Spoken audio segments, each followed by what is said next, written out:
Okay, I have a confession to make. I lost my mind on the end of the last video. Just was not thinking. Sometimes we do things that we know better, and I don't know. I just was not thinking. So I need to go back to number 12. Okay? Change the following fraction to a percent. Now, this is a follow-up to my first video. So if you haven't watched my first video, go back and watch that first, because this is where I made my mistake. Change the following fraction to a percent. Write your percent in decimal form. Okay, the first thing we should do, and this is my fault, you should convert it to a decimal, okay, using your calculator. So I put this in my calculator, and as a decimal, it is 11111 repeating. Okay, now converting to a percent, 100%, by definition, all percentages are out of 100. So what I need to do is I should have multiplied this by 100 before I cut it off to the nearest tenth. So again, keep that in your calculator, multiply by 100, and then the decimal place moves to the right. Okay, you can think of it that way as well. Let me show you that. So another way to think of this is this decimal is going to move 2 places to the right, and it'll fall right there. Okay, so we're going to have 11.111111 repeating. And the problem says round to the nearest tenth. This is my tenths place. Since it's followed by 1, it stays at a 1. So it's 11.1%. Again, this is a correction from my video.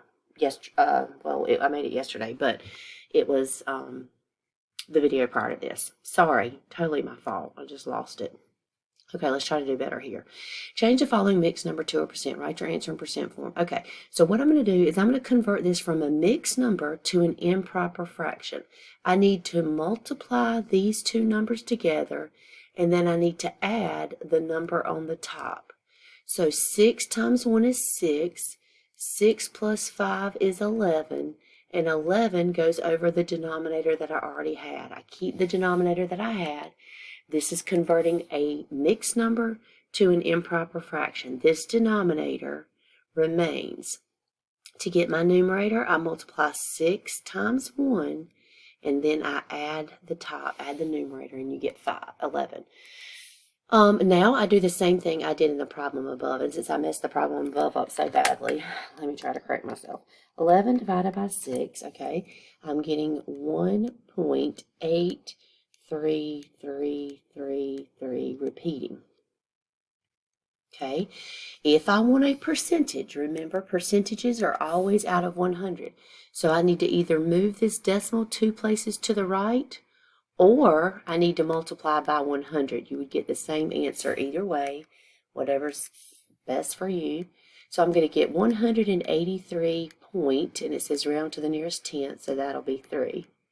Now, I hate to take up video time saying this, but why does it make sense? It's very unusual that we would get a percentage over 100%. It does happen, but it's somewhat unusual. The reason that this is over 100% is because if you go back to this mixed number, it was 1 and 5/6. This 1 right here, this represents 100% of whatever you're discussing. So the 5/6 is where we get our remaining 83.3%. All right, I'll move on from that because I don't want to bog you down on things that aren't going to be on your test, but that's just a thought. All right, number 14, here we go. The rest of the review are word problems where you have to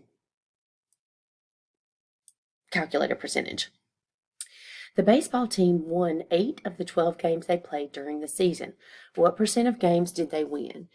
Now, I want to remind you of how Hawk sets up their percentages. They do P over 100, that stands for the percent. Percent always goes over a 100, equals A, which Hawks represents by the word amount, and B, which is your base. Now, I like to think of these as the part. The amount is part of the situation, and the base is the whole situation, whatever you're talking about in that particular problem. So go back to number 14. The team won. Okay, this is an amount or part that they played. Okay, this is the part that they won. It's an amount of the whole. They played a total of 20 games. This is the base, or this is the total. This is how many games they played in the whole entire season. Yeah. What percent of games did they win? Okay, so our part, we put P, which we do not know, over 100 because your percentage always goes over 100. The part that they won was 8. And the base, or the whole number of games that they played in that season, was 20. Okay, again, back to our previous video number 1. To solve this, we're going to cross multiply. So let's see. 20 times x is 20x. 8 times 100 is 800. And 20 is in front of x, and the opposite of multiplying by 20 is dividing. So x equals 40.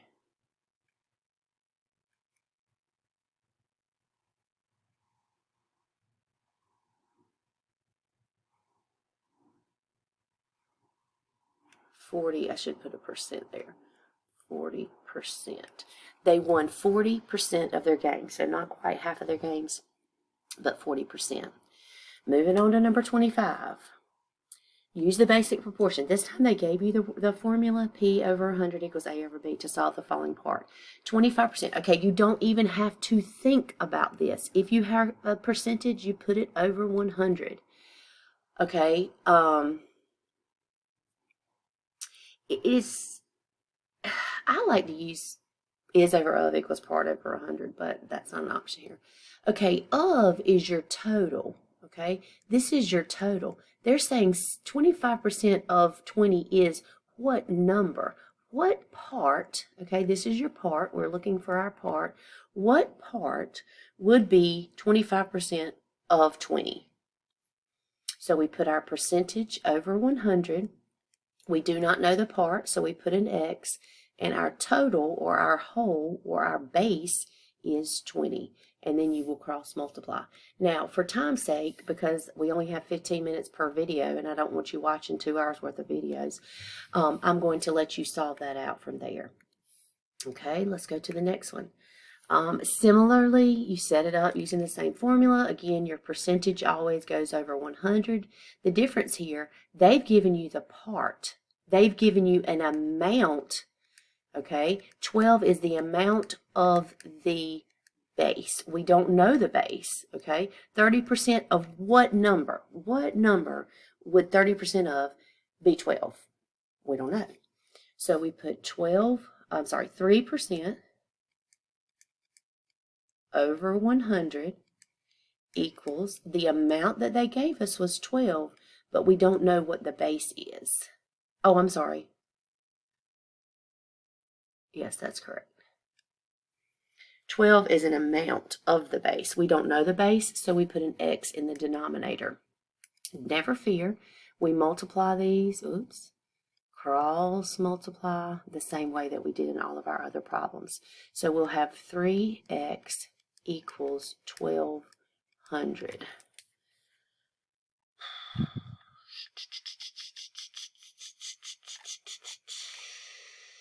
All right. Number 17, the only difference here is we do not know the percent. So if we don't know the percent, we put the percent over 100. The amount that they gave us was 28. This is the amount that is part of the base. Okay, this is our base. This is part of that 140. What part is it? We don't know. So 28 goes on top, 140 goes on the bottom. To solve a proportion, we cross multiply. Now, let me say this. There are multiple ways to, well, not multiple, I shouldn't say that, but there are several ways to get to the correct answer on these particular problems. I like to be consistent. I like to show my students one way that will always work. That's cross multiplying, setting up a proportion and cross multiplying. If you have other tricks, particularly with your calculator, that's one thing I do not use is the percent button on my calculator. I've never even touched it. Students told me it was there, and I was like, okay, whatever, I'm not going to mess with that. But there is a percent button on the calculator. So as long as you're getting the correct answers. Moving on, we're talking about food here, going out to eat. La Fiesta Mexican Grill, where the food was $36.95 to the tax was $4.65. What is the percentage of this tax? Okay, so we have percent over 100 equals the amount over the base. Now you have to read the problem, and every problem is different. That's what makes math so incredibly fun, but also so challenging. Part of these people's dinner bill is the tax. That's not the whole bill. That's not the base. The tax is a part of the cost, and it is dependent upon the base. So the higher the base, the higher the tax. The lower the base, the lower the tax. So we don't know the percent. We're going to put an X for the percent. We know that the tax was the amount that was added to the bill for tax. And let's see, the meal was $36.95. Okay, once again, yes, you have decimals. Yes, we've already studied decimals. You'll cross multiply, and solve that out. I do want to say, this one says round to the nearest tenth, so make sure you round correctly on Hawks. Let's move over to the next page.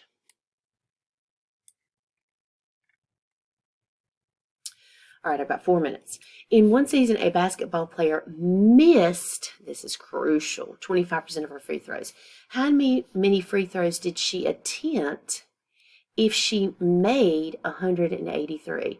Now, this is very confusing. We did one of these in our section, though. I've already had a video on this. The difference here is we're talking about how many she made here and how many she missed over there. So our numbers are not matching. Okay, I don't want to say we don't have the same, I don't want to say terms because that's not the exactly right word, but units, it's not exactly right either. But anyway, she made 183. Okay, if she missed, let's think about this. It's basketball season, the ACC tournament is around.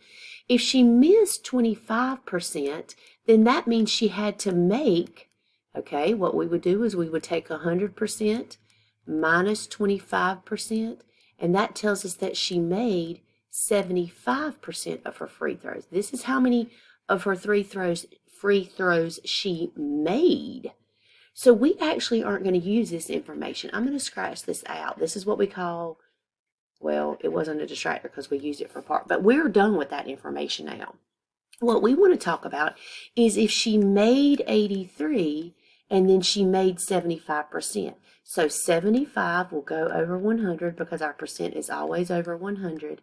She made 183, sorry. This is the part that she made. This is the amount she made. And what we're trying to find is how many did she attempt in total. So we're looking for the base. We don't know how many she tried. This would be your base. Okay, so that's how you'll set that one up. I've got 2 minutes. Let's keep going. The property tax in the business office were $16.50. What was the tax rate of the office? Okay, so we've got our formula. Our formula is P over 100 equals A over B. All right, we don't know our percent, so we put an X. Now we have to decide which of these numbers is the amount and which of these numbers is the base. Okay, the taxes is a part that you pay on property. It's not the entire bill. It's not the value, but it is a tax on the property value. It's a part. It's the amount that you pay in specific taxes. So $16.50 is going to go on the top. And then the whole thing, this is your amount, and your base is the total price or the total value of the property, which is $150,000. Okay?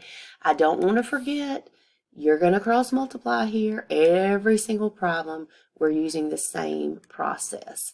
All right, last one really quick. These last two, oh my goodness, I'm almost out of time. Notice that these say percent increase, percent decrease. These are different. So really quick, what you have to do here is you have to subtract 336 minus 320. That leaves you with, what is that, 16?